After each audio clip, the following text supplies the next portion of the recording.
Welcome to Whiskey Tango Harmony. This is Dan and Tammy. This is our second edition of our brand new blog that we are starting. Blog. Yeah. Video, whatever it is. We don't know. We're new to this. But we did get a great hashtag this week from our friend Ken. Hashtag WTH. Really just Whiskey Tango Harmony, but it's a good one. It's a good one. Okay. So, what are we going to do today? You're talking about American bourbon history, whiskey history. I am. But before you started that, I wanted to ask you a question because, I don't know anything. So, I've been wondering, what's the difference in whiskey and bourbon? And is there even a difference?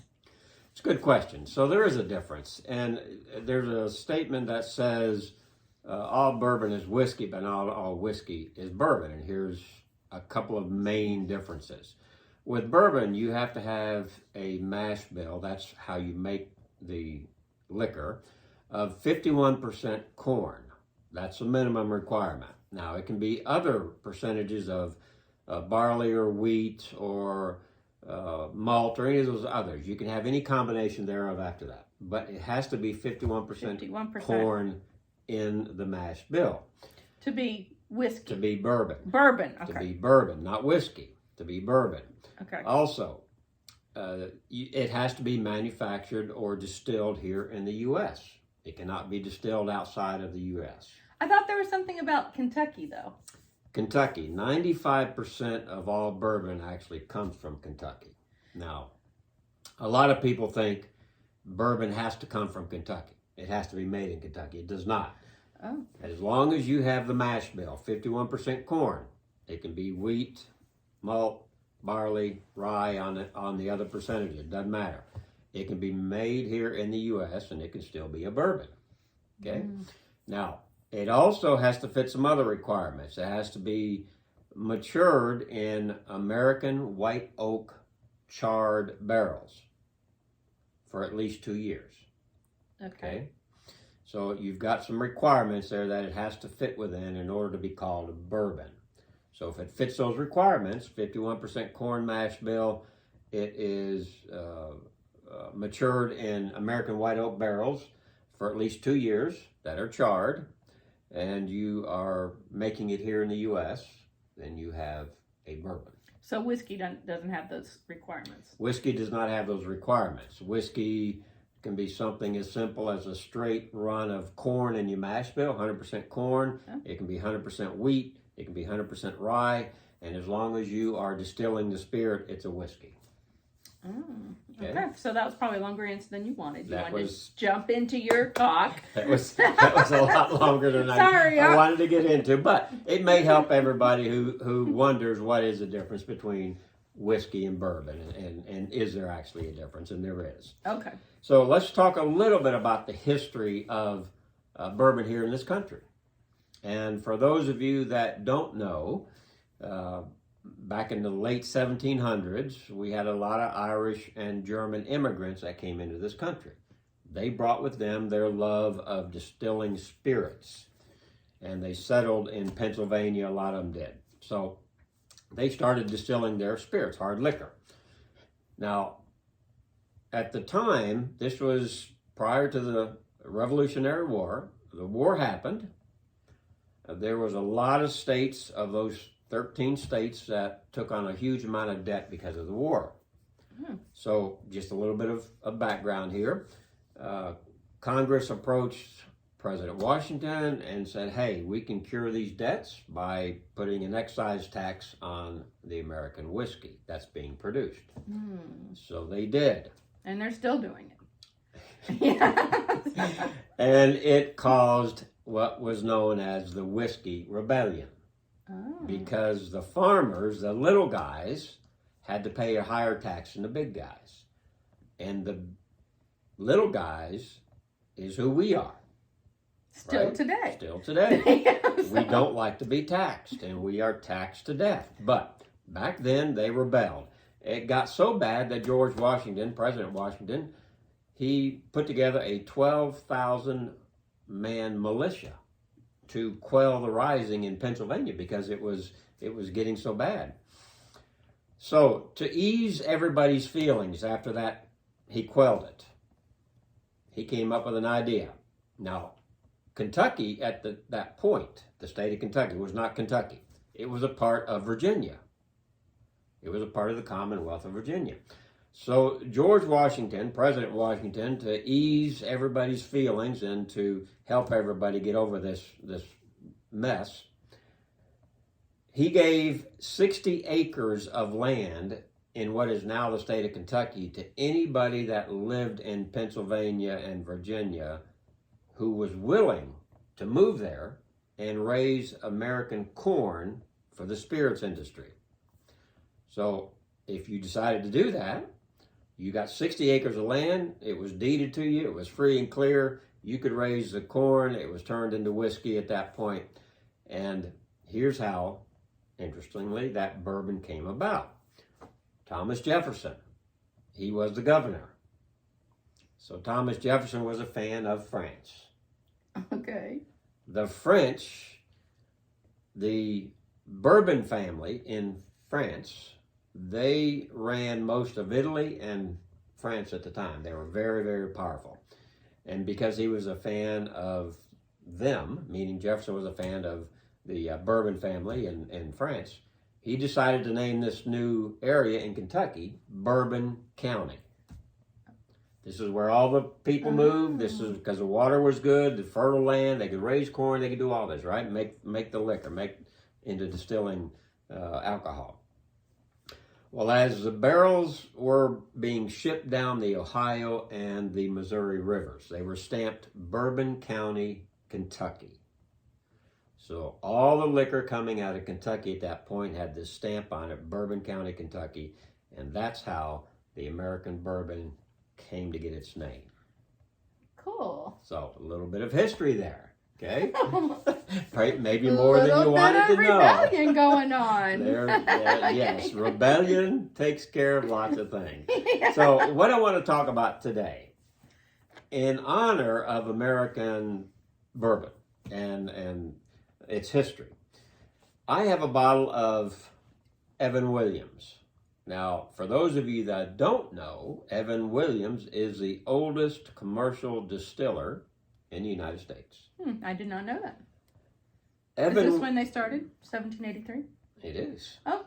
Evan Williams was a Welsh immigrant, moved to what was then, or what is now Louisville, Kentucky, and built his distillery 3 years later on the bank of the Ohio River. And that's how Evan Williams came to be.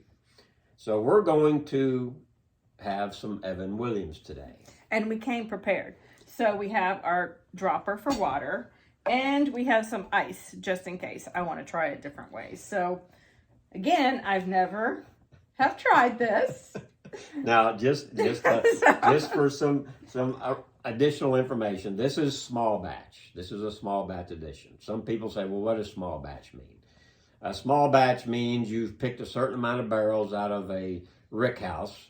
Let's say there's 1,000 barrels in that rick house, or 10,000, or whatever there is, and you choose 20 out of a certain section, and you're going to blend it to get the desired taste you want in that small batch. That's called a small batch. So is it better? Well, it can be. It's not a general run-of-the-mill mix where you're pouring 1,000 barrels together to get that profile. A small batch, it's more of control. It's more control. The master distiller will pick out the barrels, and he knows what he wants the flavor profile to be when he mixes those barrels. And so he picks out, let's say, 20 barrels off a certain section of the rickhouse floor.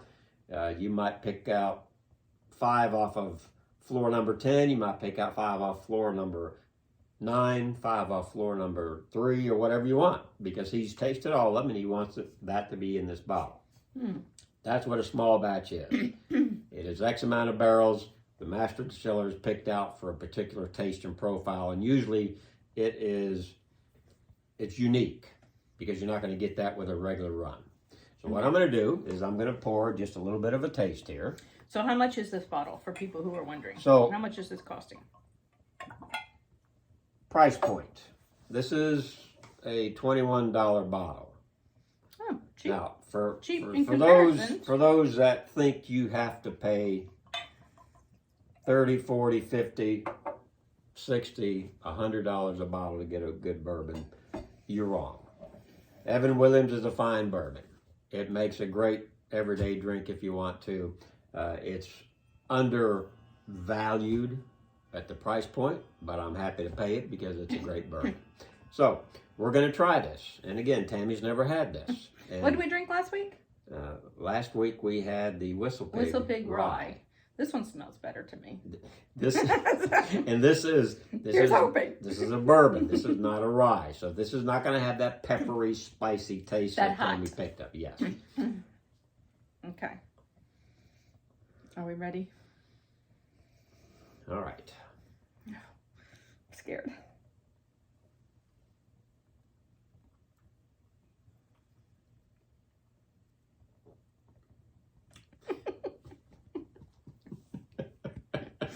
It tastes the same to me. It's peppery again. Now, this is bottled at 90 Oh my proof, gosh. which is not a high proof. What was last week's? Just so I can work this out in my head.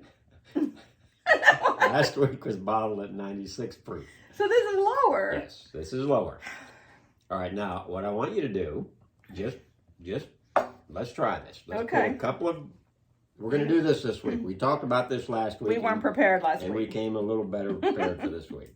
Now, I'm just going to put a couple of drops in there. And just swirl it around, mix it, and see what it does. See if it opens up any other flavor profile that you might have missed on the first one. Oh, I totally missed all the flavor profile on the first. I was concentrating on the burn.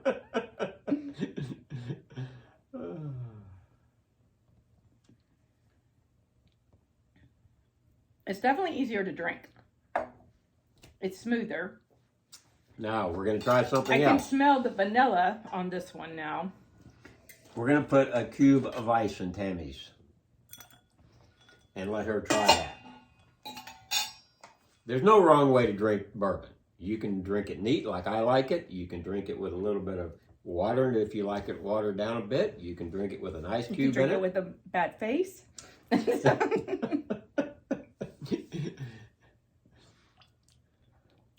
Oh, it's almost sweet now. So here's why.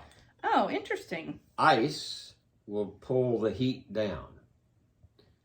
It will cause the flavor profile to be different. You'll pick up different things you didn't taste because at the beginning you were tasting the alcohol.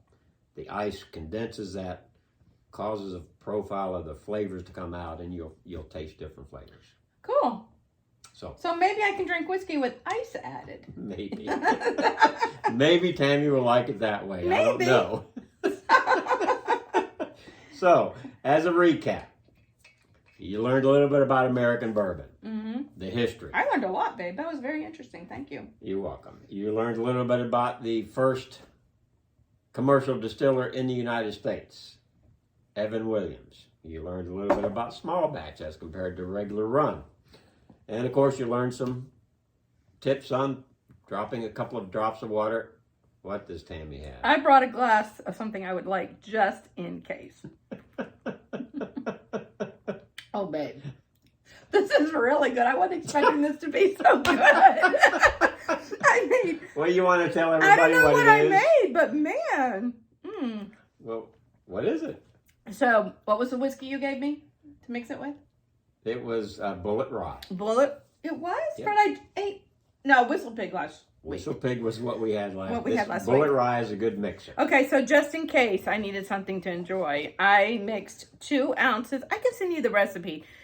Click comment and I'll send the recipe. But it's maple syrup and lime whiskey and ginger beer. Ginger beer. So it was called a Northeasterner. And it's really, really good.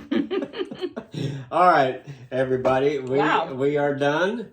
This was our second edition. We changed areas. Yeah, we sat in front of the fire to give you a homey feel. And hopefully you guys like what you're seeing. Drop a comment, please.